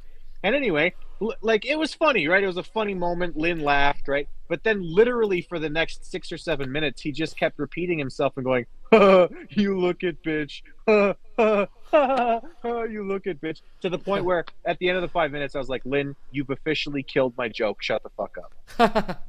And plus, she called him Evil Lynn. Yeah. Yeah. Evil Lynn. He was a bad guy from He-Man. Yeah. He-Man. What about Skeletor? Well, Evil Lynn was, the witch. Yeah. Anyway, His left-hand woman. oh, wow. Beastman was his right-hand man. Well, it's not the He-Man show, ladies and gentlemen. This is the Skirmish right here with not only myself, but also Jeff and He-Man Chris. is my man of the week. Ah, so he's a man? Is he more man He's than a Nyla real Rose, man's though? man. You know what? I'm changing. Skeletor. Skeletor's real man's man. Anyway, we get Team DMD interviewed backstage and they demand the tag team to wrestle on Friday. Who will that be? Who knows? Because we get everybody's favorite fucking faction, the Jericho Appreciation Society, making their entrance. Wait, who was backstage? It was Team DMD in Hader and Baker. Oh, right. She could show up for that with her chosen interviewer. Right. Excellent. Yeah. Wasn't it Tony? She essentially said, cut the shit, Tony, without saying cut the shit. No, Jade says cut the shit. Yeah, I know that, but the way Baker was talking to Tony... Anyway, who cares? It was Her segment meaningless... this week was shit. It was shit because it was meaningless. It was just nothing. There was a lot of that too backstage, just quietly. Anyway, as I was saying, the Jericho Appreciation Society make the entrance. Jericho says he has a sour taste in his mouth. So do we, just quietly, Chris. And for the way his total defense against Claudio Castagnoli went, so he's challenging any former Ring of Honor champion of any title. Enter Boom Boom, Colt Cabana. I know it's a slap to the face of fucking Phil, but really, I couldn't care less about Colt Cabana, but whatever. It is Jericho, your Ring of Honor champion, your Ocho, versus Boom Boom, Colt Cabana in a Ring of Honor World Championship match. What titles did Colt Cabana hold in Ring of Honor? He was a former Ring of Honor champion, wasn't he? Nope, he was a former two-time tag team champion. Really? Why was my perception that he was a Ring of Honor World Champion at one stage? Because everybody's held that championship. Wow, I mean, not really even the TV champion, not even pure champion, nothing else. Just not even the pure shit champion. Tag team champion. So this was just a complete, and he came out crying, and everybody. He's not even with the Dark Order because that's still too risky. It's in litigation. I don't know. Anyway, this was. I mean, this was supposed to be one of the surprises, I guess, and this was a big dud. Yes. I wish I was programmed to love this shit. And I was wondering, where's the rest of the Jericho Appreciation Society? Where are the two boobs and where's Guevara and where are the women? Why can't they all come out? Why do they space it out? They were appreciating. I'll tell you why. They were appreciating the fact that they didn't have to appreciate this shit. Yeah, that's where they were, Jeff. I agree 100%. Good point. And before we move on, well, Chris, did you have something to say about that, actually? No. Fuck this segment. Fuck this match. Jesus. Yeah. Listen, Colt Cabana is actually, he's a pretty talented in-ring worker. He did a lot of things in this match that were pretty good in terms of the technical ability. He can get... Technical ability, eh? Yeah, I mean, he is, though. He does have good technical ability. Did you see that Ocho codebreaker at the fucking end? Did you see when they almost both fell off the top turnbuckle and Daniel Garcia tried to catch them? People are trying to say that was supposed to be on purpose. No, it wasn't. No, it wasn't. That codebreaker was a botch, and it was the drizzling shit. That part that you just mentioned, Jeff, was fucking pathetic. These guys, now you combine them, we've got easily probably 60 years of professional wrestling experience, and it was botchamania. I'm going to maintain this. I'm going to maintain this at this point. I do think that Colt Cabana is a good storyteller in ring. I think that there were a couple of points where he actually had the crowd biting on him winning the championship, which is ridiculous. No one should be biting on Colt Cabana winning this match, but I think that he did a pretty good job of getting people to bite on it. But this was just build to something. Just this is another one of those things that we were talking about earlier. It's the like, everybody will understand why we're doing this, huh?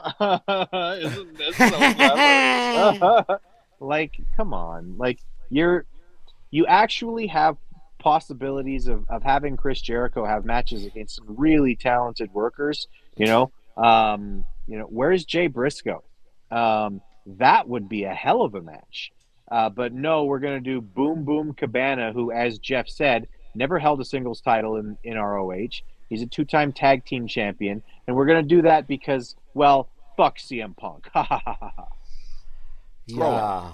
There's no shortage of Ring of Honor former champions. And by the way, some of them are free agents, and they have a lot of them on their roster and staff. I mean, Jerry Lynn's probably not healthy enough, but Christopher Daniels is. That would have been a letdown, too.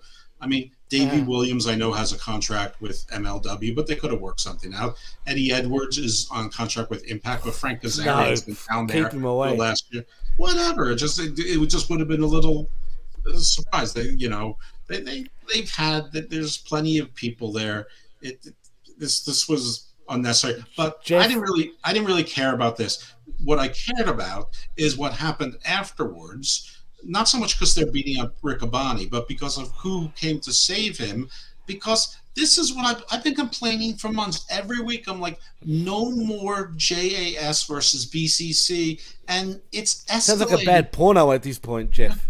This is like the first time the BCC has actually acted as a faction since that cage match thing. That puzzled me, dude. That really puzzled me. I was actually puzzled. I was like, hold on a fucking minute. Aren't these guys all fucking not, together? Now they're just going to pretend that shit never happened? Regal even got into the screen. Yeah, Brian was there. I think even Moxley. We had an orgy for once. For the first time, we literally had an orgy on screen like with this the story needed BCC. to end back when Kingston, had Jericho to tap out, but Menard tapped out first. Claudio. This should have been over then at Blood and Guts and Anarchy in the Arena. Blood and Guts. We're still doing Jericho Appreciation Society versus BCC. There's no blow off in this company, Jeff. Don't you get Jeff, it? It's not long-term storytelling. It's just long. I mean, literally, they're going to have to put them on horses and do jousts.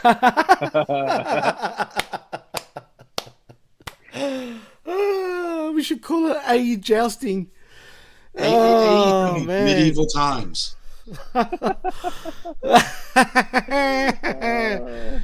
Seth approves, actually, Jeff. Seth definitely approves. I love it. That was a comment of the night. I'm the Red Knight. I'm definitely going with the Red Knight. I'm the Dark Knight. Get it? It's but a flesh wound. It is but a flesh wound. Oh, shit. That's the best comment of the fucking night, easily.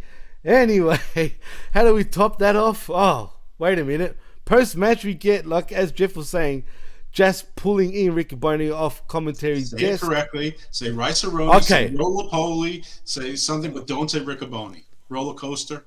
Anything. It's all about penis, remember, Jeff? Ravioli. Ravioli.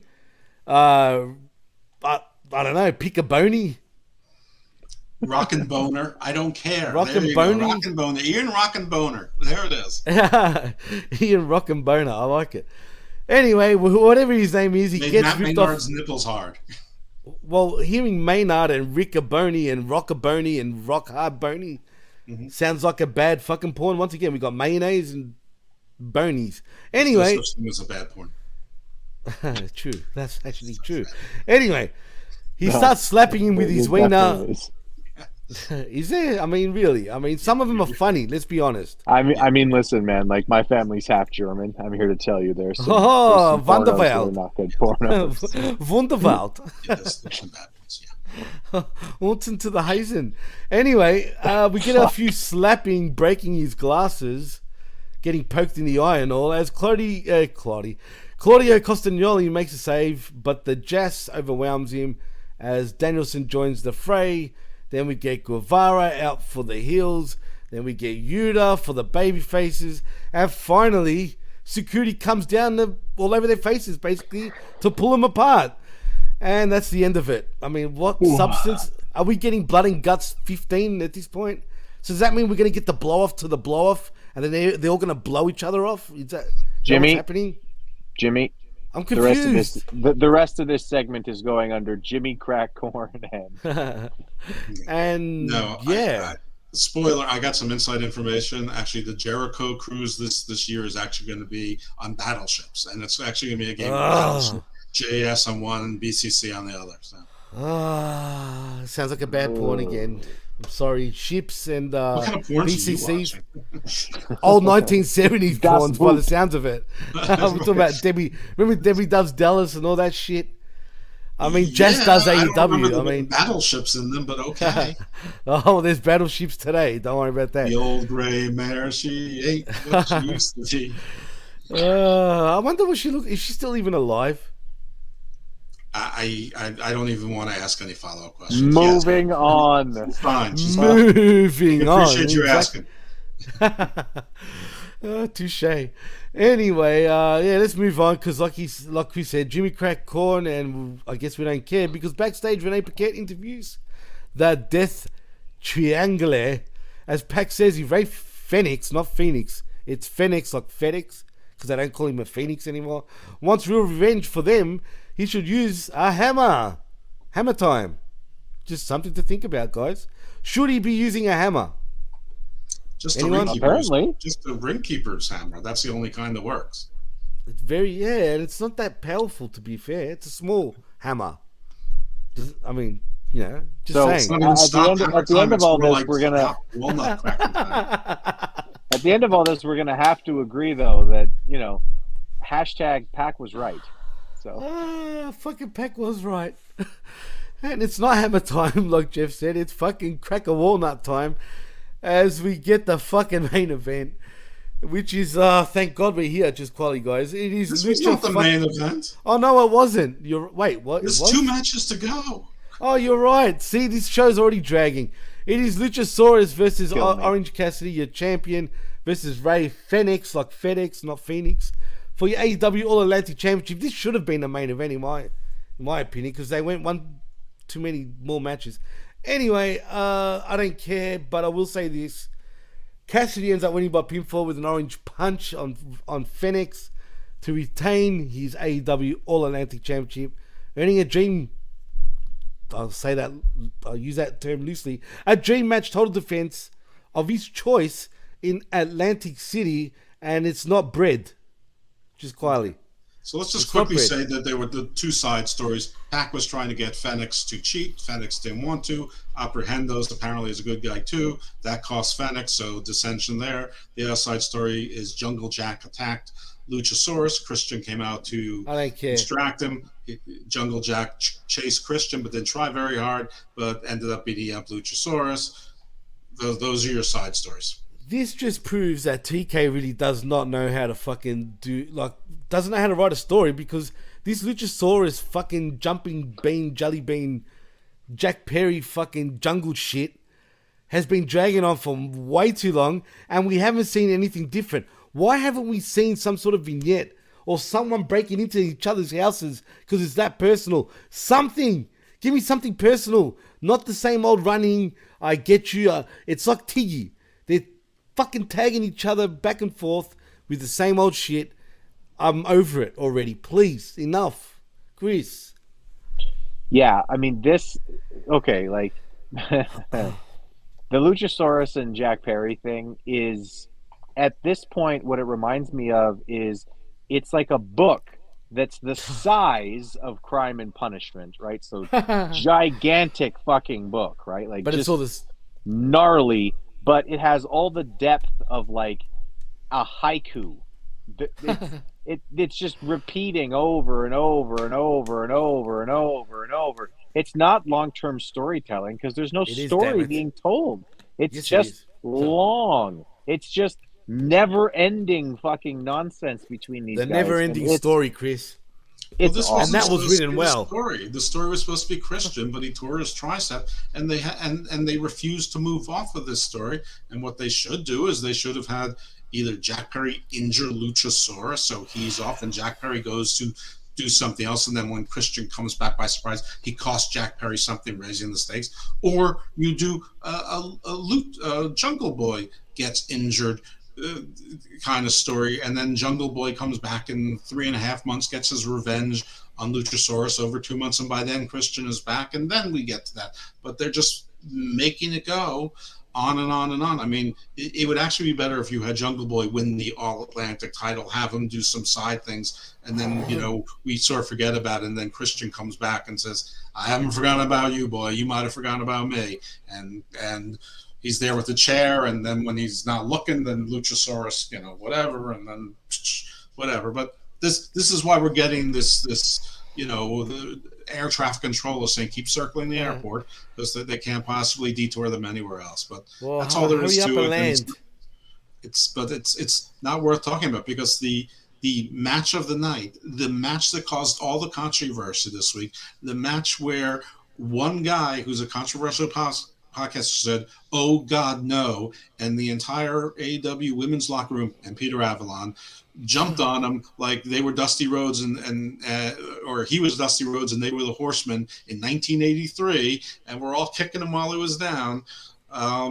And so, of course, this was going to be a 10 or 12-minute showcase to show just how good Marina Shafir is and just how great this match could be. Or was it? Yeah. I will say this before we move on. I want to say one more thing about Jungle Jack fucking doofus.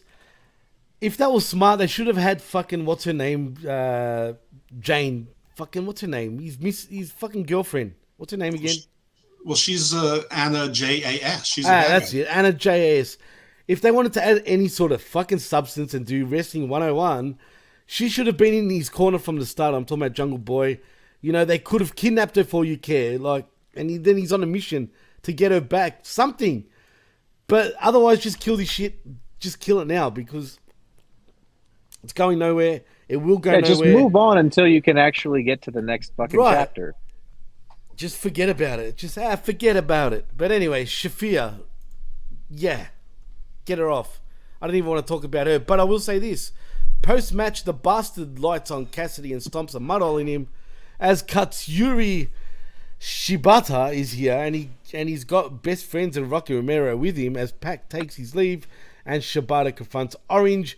He wants a title match. Orange gives him the contract. It's official. It's a fucking Orange versus a piece of bread this Friday on Rampage. He's excited. Who wins, the Orange or the bread? He is pretty soft, just quietly, up here. I mean, I assume the guy who isn't under contract to AEW loses, but I mean, Tony probably not in this world. Yeah, I don't know. I don't care. I mean, the flag of Japan is represented appropriately, of course, on the All-Atlantic title belt. Actually, so why shouldn't Shibata, who his other dream opponent apparently is Bryan Danielson? Oh boy, don't book that match for the sake of both of them. I hear Shibata was something great in his time. I don't know. I don't follow Japanese wrestling. I don't even recognize the name. I sort of remember the story that a guy, almost died in the ring and he can't be cleared. He's got an eggshell skull. And I know that he showed up at Forbidden Door, and it was a moment for the 1% of the people who knew it and for 7% of people who pretended they knew it. The rest of the people either said nothing or said, I don't know, fuck that is. And they still don't, because why would they? But I'm worried. I mean, I don't want to see a guy break his neck, but it's almost like inevitable in AEW that we're going to see someone break their neck on live TV. And somebody out there saying, well, we already saw it happen to Big E. Yeah, you're right. We did. Shit happens, but accidents happen, but some things are more foreseeable than others. I want to point out one thing. Sorry, Jeff. I just want to quickly say before... I'm not saying anything intelligent. I really are. No, you actually were. But before he cracked his actual skull, no shit, he looked different. Yeah? If you see him now, compared to what he looked right before he cracked his skull, they're two different guys, man. It's scary because I don't want to say he looks kind of deformed a little bit, but he doesn't look the same as he did before that skull fucking injury. Yeah, I truly mean that. He looked like a lot meaner. I think that there's actually 2 different Shibatas, just like there were like 8 different Ultimate Warriors. I think there's actually 2 different Shibatas. The Renegade? You really But can we please move on from this because nobody fucking cares? Well, look, I was a fan of Shibata. No. I was an actual fan of his, but yeah, it doesn't matter. Anyway, just please don't die. Backstage, we get Tony Schiavone's hanging out with Rick Ross and Shane Swerve Strickland. As Ross says, he's here for one reason. I'm a boss. He's only here for one reason, to make sure Strickland is the biggest wrestler in the game and the biggest recording artist around, please. That's why he was laughing his fucking fat ass off. Anyway, speaking of fat asses, we get Keith Lee then rolling up and shakes hands with Rick and Shane. He sets up an Atomicos match teaming with Gun Club against the Acclaimed and FTR, and Lee reluctantly goes along with it. Yeah. But Lee doesn't want to stay positive. He wants to know what Swerve was thinking, and he's asking, "Who was the cameraman? Who was the cameraman who was taking that?" Which is an interesting question. But are you supposed to be doing that in wrestling? I mean, like, are you trying to like get people to snitch? Are you trying to get people to inculpate themselves in well? I'm glad you brought that up, because did you know Rick Ross was a former fucking screw? And if you don't know what a screw is, he was actually a prison guard, which he gets a lot of flack for. So there you go. There's your fucking snitches. Now you do. What would Rick Ross have done that I would have known? And is he another person that they should have promoted in advance that was on the show so that people who were fans of this might have watched? Yeah, and I'll give credit this time to TK. First of all, he actually brought someone that's actually relevant and not someone that was relevant 30 years ago in Trina and Fabulous. So at least he's got someone that's people are aware of today, not fucking yesterday. That's one. 2, you're right. No promotion. I didn't know fucking Rick Ross was going to be on. So, yeah, who cares? I guess like social media impressions after the fact are very much a secondary stat to a show that desperately wants to get over 1 million going into contract renewals. And if 150,000 people would tune in just to see Rick Ross, they would have been safely over a million against the World Series. It's AEW and Tony Khan, Jeff. I mean, Lamar Jackson was there from the Ravens, but and he didn't even want to show his face. Right. And do you guys remember when? Do you guys remember when that WrestleMania main event happened? And it was Stone Cold and Shawn Michaels, and then out of nowhere, Mike Tyson came out to be the referee, and nobody knew about it beforehand, and it was just like a big surprise that he was there. You guys remember that? You guys remember how that happened? He wore a mask, and they're like, "Who was that masked man?" He goes, "It's Tyson! It's Tyson!" Yeah, exactly. Because unlike fucking WWE, WWE actually did fucking promote. They got their shit together and promoted that shit. Unlike TK, that's what I was meant to say. I know they know the concept because they promoted the hell out of it with Shaq, but maybe it was the NBA on TNT that did that. Maybe they don't know because they keep having these rappers on. And listen, I don't know what rappers are big or aren't big, but if they're big enough that a few 10,000 people will watch, that makes a difference. I've heard of West Side Gun, so I imagine people will tune in just to see what he's up to see if he gets in the ring. They never do, which is fine. I just don't understand if they have this sort of underground celebrity culture. I mean, even Impact promoted the hell out of D'Angelo Williams. No one cared because he was, at the time, he was like a third string, underachieving running back on the Carolina Panthers. But, and that's a big get for Impact Wrestling. I mean, even AEW at one stage, and I'm not saying this because I'm being biased, right? But the biggest celebrity name they've ever had on their show was Giannis Antetokounmpo. All right. No, it was Mike Tyson and Shaquille O'Neal. Those were the biggest. Oh, okay, all right. I'm talking about in today's fucking sporting fucking landscape, right? Not in the past. But you're right. I will tell you that I understand what you're saying. I will still say Mike Tyson and Shaquille O'Neal are both bigger stars than whoever that guy is. It's debatable. They are. Because, no, Shaq. Yeah, he's right. He's right. Yeah, fuck because yeah, everybody, I agree, every single person who knows who Giannis is knows who Shaq is. But not every Absolutely. single person who knows who Shaq is knows who Giannis is. Do you really think that? Exhibit A. dude, Yeah. 100%. Right next to No, you. 100%. He's Every single top- person who knows who Giannis is also knows who Shaq is. Of Like, course, Sha- absolutely. So yeah. Shaq is much more famous than Giannis. Much more famous. Oh well, look. Overall, fuck yeah, you can't compare it. Well, that's really. what I mean. Yeah. But- yeah. But in terms of today's sportsmen that are still active right now, in my opinion, Antetokounmpo is definitely the biggest thing they had, right, on television, and they still didn't even promote it. So I'm just saying, you know what I mean? So Well, Lamar I mean, Jackson might be in a similar stratosphere. I'm not sure. I mean, he's the top NFL quarterback, but he wasn't promoted either. And you know he didn't buy a ticket. and he didn't want to show his fucking face. No, As when he soon as left the 20 camera, minutes into the show. yeah, man. I mean, literally, when the camera went to pan in, 2 seconds later, you see him with his head down, and then the camera's like, "Whoa, let's get back," and then they never mentioned it again. And you know they paid him $25,000 to send the car and said, just show up. Let's put the camera on you, because he was leaving. That's when the everyone's chanting. I'm like, what did they chant? Is there a fight? I'm like, no, there's not a fight going on. And I hear they're going MVP. I'm like, MVP? What? It's MVP? I actually thought it was like, MVP. Montel Montanious Porter. Yes. I'm like, what? Huh? I'm like, is this racist? Do they think some guy looks like MVP? What the hell's going on here? And then I see it, it's like Every black guy in the crowd. Every single time they show a black guy no, it's just in the something might be a audience, guy in they a three-piece just chant suit, MVP. sort of big with a walking stick, some cool shades on, You calling me a pimp now? No. Hey, well, to be fair, you know what? All the celebrities they have had on have been black, actually. Now that I think about it. Has there been any white celebrities, like proper? I don't think there has. Jericho's father, does he count? I don't Well, know. hey, he was a big I'm deal back in the Canadian. day. No, I'm Canadian. And Why? no. Because he was before our time? I mean, isn't he a Stanley Yes. Cup winner multiple times? I don't know the answer to your question. I think twice. We can think about it, but I think at an hour and 41 minutes, and we still have 2 matches to go. We can move off of Yeah, Well, let's fucking- yeah, any all right, white look. celebrities in AEW events.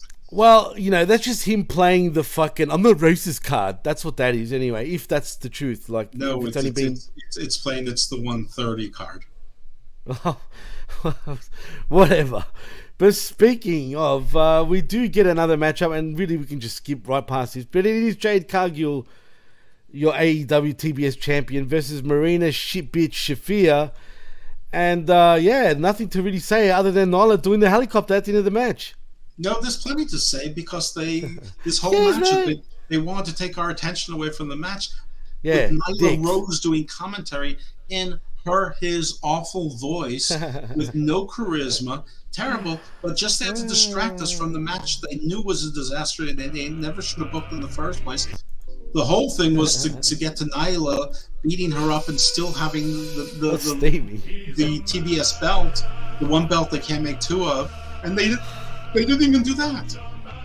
No, they didn't. Well, and how do you have a title defense where your champion doesn't have the title? Yeah, good Like- question. What would have happened if Marina Shafir won this championship, but then there's no physical championship that she can fucking grab at the end of it? This whole fucking Do thing you is think so Nyla dumb. would have run away from her too? Maybe. I don't know. That's a tough question. That's actually a good question. Maybe not. Like did Jade even get her car back? Didn't they steal her car Oh, last yeah, true. You're right. I didn't think she cared. I mean, you have a segment like that and you don't even bother to address it? No, because you have like 93 stories happening in a 2-hour show. It's Tourette's. Can we call it Tourette's booking? Maybe that's fucking more appropriate for this show. You I mean, can try it. seriously. I'm going to stick with seismic. I'm going to stick with the Alright. geological term because Yeah, I think you're I think right. the Earth is. I don't think the Earth can get any more pissed off than it already is. Well, as soon as I saw Nyla Rose come out, I felt the earth move under his feet. Was that just quietly? Just quietly, that wasn't my phone ringing. That was just bad internet. But let's just fucking move on from this shit. All we're saying is, he's a man, a real man's man.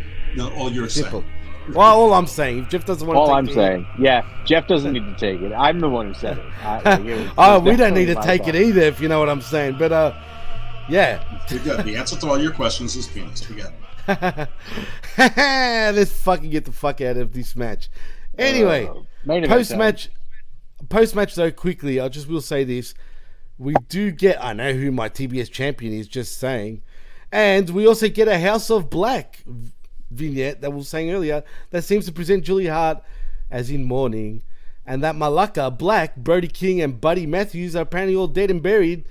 And an unfamiliar voice speaks about death and rebirth as Malachi cuts him to ask forgiveness from the Black Father. And we go to a break. I thought the promo was cool. I don't know what the fuck it meant. And Who's the Black Father, though?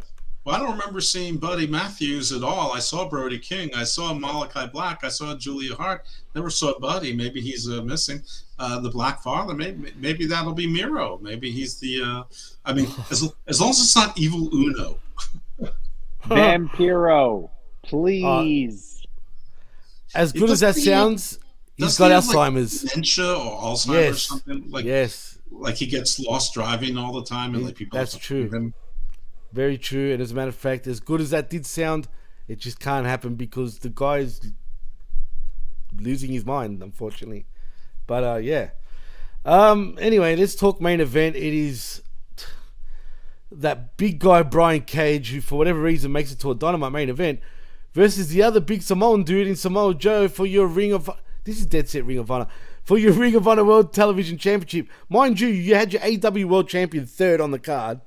And here we are with the Ring of Honor title again, main eventing. Not the title, but a title. Main eventing. Right.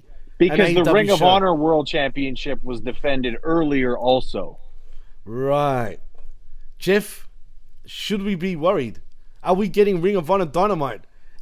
It feels like it's taking over, dude. I'm not going to lie. It's literally, I don't know. I don't really know. All I know is that there's way too many belts. None of them feel important anymore.